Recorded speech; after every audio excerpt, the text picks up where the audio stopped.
খুশি করার জন্য এক বিন্দু পরিমাণ, শুধু তাই নয়, আপনি যদি শহীদ হন ইসলামের জন্য, ইমানের জন্য, দ্বীনের জন্য যদি শহীদ হন, মানুষকে দেখানোর জন্য, কিয়ামতের ময়দানে এমন কিছু শহীদেরা আল্লাহর দরবারে দাঁড়াবে আর বলবে, রব্বুল আলামিন আমরা শহীদ হয়েছি তোমার দ্বীনের জন্য।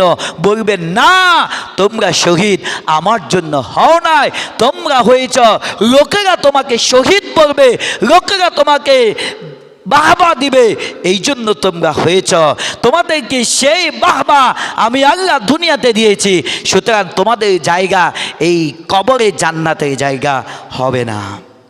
সুতরাং আপনি যদি আল্লাহর রাস্তায় 1টা টাকা, 10টা টাকা, 100 টাকা, 1000 টাকা, লক্ষ টাকা দান করেন আল্লাহর খুশির জন্য, তখন আল্লাহ আপনার এই দানটা কবুল করবেন। আর আপনি যদি দান করেন দুনিয়ার কাউকে খুশির জন্য, তখন আল্লাহর কাছে এই দানের এক বিন্দু পরিমাণ আপনি পাবেন না। প্রিয় ভাইয়েরা, হজ আমাদের দেশে এখন কিন্তু অনেকের উপর হজ ফরজ, কিন্তু আদায় করে না। অনেকের উপর আবার জাকাত ফরজ, কিন্তু জাকাত আদায় করে না।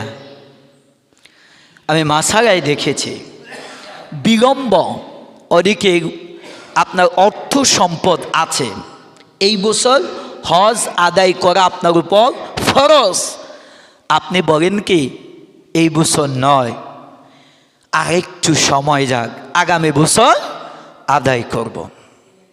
মাসালায় বলতেছে না, বিলম্ব হজ আদায় করা উচিত নয়, এটা জায়েজ নাই। অনেক ইমামে অনেক মতামত রয়েছে, তাই কারণ হলো আপনার উপরে এবছর হজ ফরজ, আপনি হজ আদায় করলেন না, বললেন আগামী বছর আদায় কর।